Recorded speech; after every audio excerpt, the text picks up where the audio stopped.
Welcome to Mastering Leadership Challenges, Part 1. This is a comprehensive course designed to equip you with the knowledge and skills needed to effectively navigate and resolve conflicts in high-stakes professional environment. My name is Daniel Correa, and I will be exploring this topic with you. Whether you are an aspiring legal associate or a seasoned consultant, you will find that conflicts, like storms, are inevitable. But with the right preparation, they can be weathered and even leveraged for growth. Legal and consulting professionals often encounter conflicts that arise from various sources, be it internal dynamics, client interactions, or the pressure of the industry itself. These conflicts, if left unchecked, can derail projects, strain relationships, and ultimately impact personal and the firm's success. But fear not. Conflicts also provide an opportunity for growth, innovation, and strengthen relationships when managed effectively. In this course, we will cover the following topics: mastering internal dynamics, navigating through change, advanced negotiation and mediation, innovative problem solving, managing stress and preventing burnout. By the end of this course, you will not only be equipped to resolve conflicts, but also to turn potential crises into opportunities for improvement. You walk away with a comprehensive toolkit to approach conflict with confidence, grace, and a mindset geared towards constructive resolution. Let's embark on this journey to transform how you perceive and handle conflict within your professional practice, enhancing both your professional effectiveness and the success of your firm. Internal dynamics. Mastering internal dynamics is important for several reasons. It's related to understanding the inner works of a sophisticated watch. Each gear must move in sync for the whole function to be effective. Similarly, internal dynamics involve the interplay of various factors: people, processes, time, and tasks that need to be managed harmoniously to ensure the success of the firm and well-being of its team. Here's why mastering these dynamics is so important. Efficiency. Understanding and managing the flow of work, time allocation, and resource distribution leads to greater efficiency. Workplace culture. A well-managed internal environment creates a positive culture that reduces stress, fosters teamwork, and attracts top talent. Client satisfaction. When internal dynamics are smooth, clients receive the best service because the team can focus on delivering value rather than resolving internal issues. Professional growth. Navigating the complexity of workplace hierarchies and understanding the unwritten rules of advancement can lead to more opportunities for professional and personal development. Conflict resolution. By improving communication and understanding the nuances of workplace relationships, potential conflicts can be anticipated and mitigated before they escalate. Reputation. High-quality work is the direct reflection of a firm's operational health. A firm that masters its internal dynamics is likely to have a stellar reputation in the industry, and you, as part of this professional ecosystem, will do the same as well. Managing uneven time allocation. Now let's explore the Eisenhower matrix, which is a powerful tool to help manage one of those internal dynamics: time. The Eisenhower matrix, also known as the urgent important matrix, is a method of prioritizing tasks based on their level of urgency and importance. It helps differentiate between tasks that require immediate attention and those that are important but not necessarily time sensitive. The matrix is divided in 4 quadrants. Quadrant 1, urgent and important. Tasks that need immediate attention and are so important to business functions or projects completion. These are the do now tasks, like meeting imminent legal deadlines or responding to client crisis. Quadrant 2, important but not urgent. Tasks that are important but do not require immediate attention. These tasks are paramount for long-term success and should be scheduled, such as strategic planning, networking, or professional development. Quadrant 3, urgent but not important. Tasks that require immediate attention but are not necessarily important to your goals. This can often be delegated, like answering non-critical emails or handling minor administrative issues. Quadrant 4, neither urgent nor important.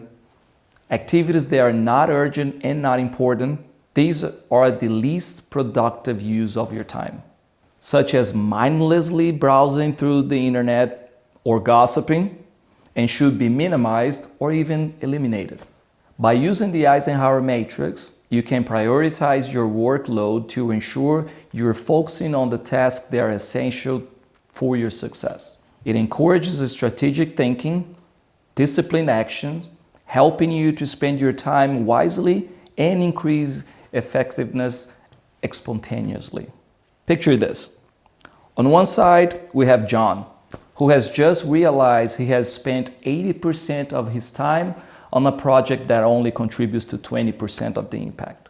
On the other hand, we have Sandra, who has utilized a strategic approach to distribute her time effectively across all tasks. Let's pause here. Why do you think John ended up in this situation? It's a common scenario, often rooted in a lack of clear priorities and an underestimation of task complexity. Sandra, on the other hand, employs techniques such as time blocking and an Eisenhower matrix to prioritize her tasks. She also conducts regular progress checks. How would you apply time blocking to your current project schedule? Think about a time when you have faced a similar challenge as John. What was the outcome? Let's put this into action. Imagine you have a project with 3 major components.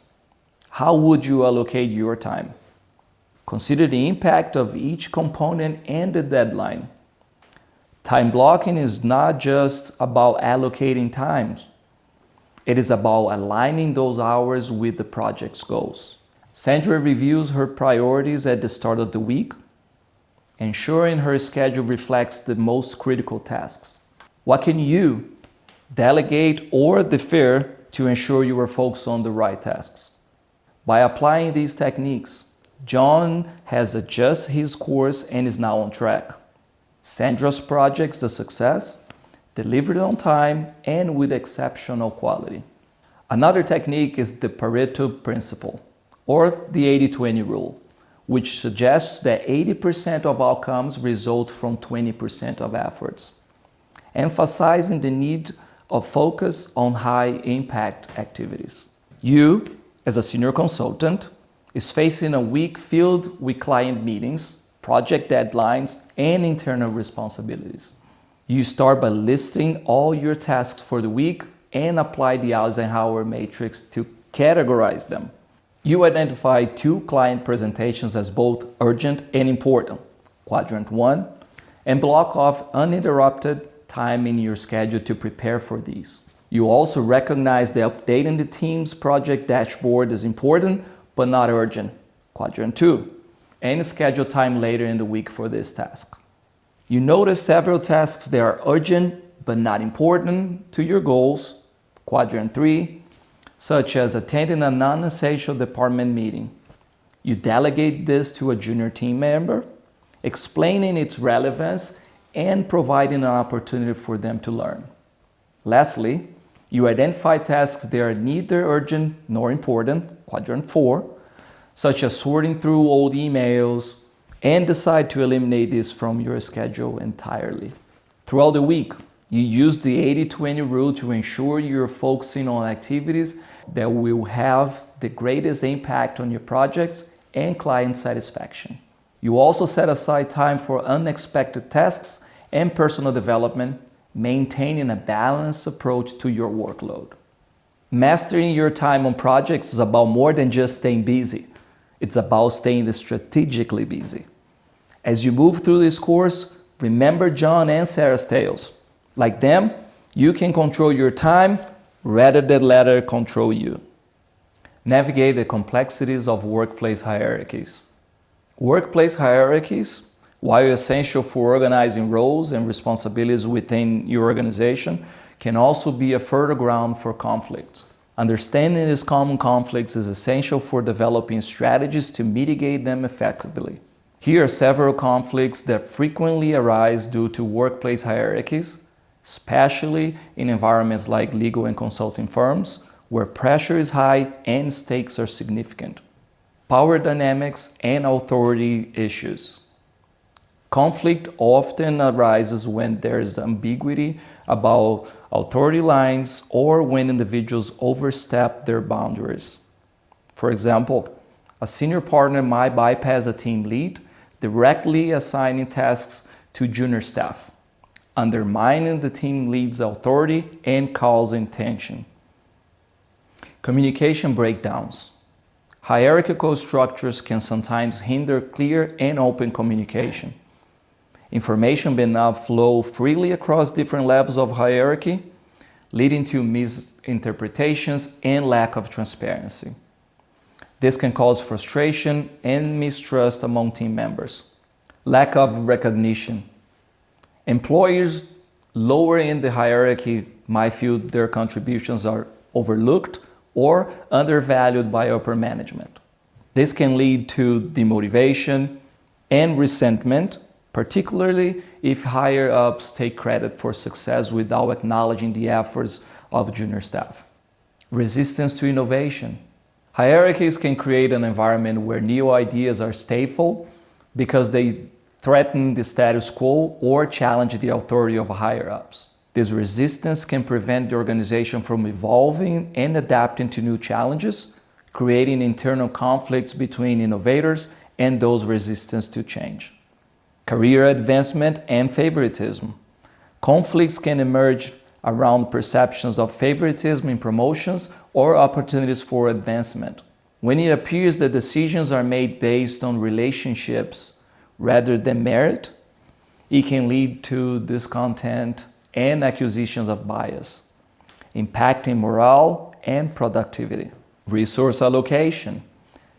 Disputes over the distribution of resources, including staffing, budgets, and access to technology, can be a significant source of conflict.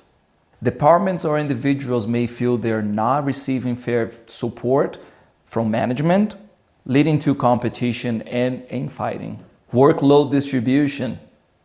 Similar to resource allocation, conflicts can arise from uneven workload distribution. Employees may feel burdened by an unfair share of work, especially if they perceive others at the same level are not pulling their weight, leading to stress and conflict. Decision-making processes. In hierarchical organizations, the decision-making process can become a point of contention, especially if lower-level employees feel excluded from decisions that affect their work or if there is a lack of clarity about how decisions are made. To address these conflicts, organizations can implement several strategies.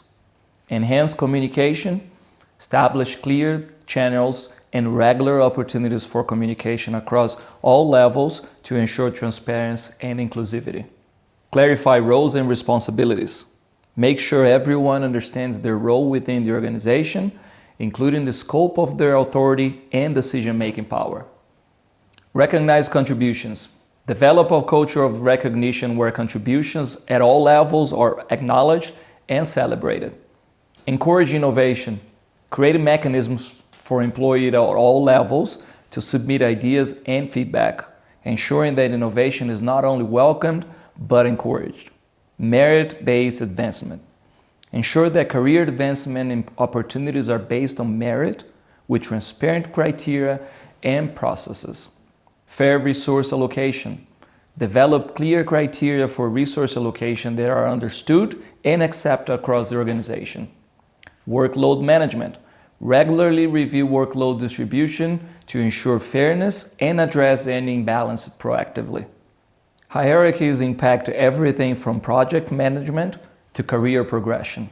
They can facilitate efficient decision-making and clarify roles and responsibilities, but they can also create bottlenecks and stifle innovation if not navigated wisely. How can understanding your place within the organization hierarchy enhance your effectiveness in your role?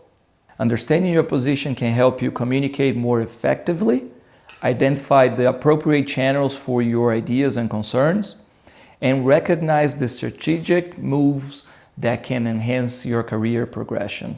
It empowers you to leverage your position, whether you are at the bottom looking to climb up or already in a leadership role aiming to influence change. Consider Alex, a mid-level consultant who has identified a gap in the firm's current market strategy that, if addressed, could open new revenue streams. Alex is aware of a firm's hierarchical structure, recognizing that direct proposals from mid-level staff to senior management are often overlooked. Instead, Alex decides to first share the idea with his immediate supervisor, who has a direct line to the senior management team. This approach ensures that the idea is taken seriously and reaches the decision makers effectively. Sarah, a junior lawyer, notices a recurring inefficiency in how case files are managed, leading to delays in response times. Understanding the hierarchical dynamics, she drafts a proposal for a new case management system and presents in a team meeting, ensuring it's seen by not only her direct supervisor, but also by senior partners who occasionally attend these meetings. Her initiative is acknowledged and a pilot project is launched based on her proposal. In what ways can hierarchical barriers hinder innovation and efficiency within a firm, and how can these barriers be overcome? Hierarchical barriers can create silos, limit open communication, and discourage lower-level employees from presenting ideas. Overcoming these barriers requires a culture that values transparency and inclusivity. Encouraging open forums, suggestion boxes, and regular feedback sessions can help. Leadership can also play a pivotal role by actively seeking input from all levels and fostering an environment where innovation is recognized and rewarded. Imagine a scenario where a legal firm loses a significant case due to a lack of innovative thinking in its strategy. Post-case analysis reveals that several junior attorneys had ideas that could have changed the outcome, but felt their suggestions would not be welcomed by senior partners. Moving forward, the firm implements monthly brainstorming sessions where ideas can be freely shared and discussed across all levels, breaking down hierarchical barriers and fostering a more innovative approach to case strategy. Navigating workplace hierarchies effectively requires a keen understanding of the organizational structure, strategic communication, and the cultivation of a culture that encourages contribution from all levels. By asking thought-provoking questions and considering realistic examples, we can see the critical role hierarchies play in shaping our work environment and the importance of mastering their navigation for personal and organizational success.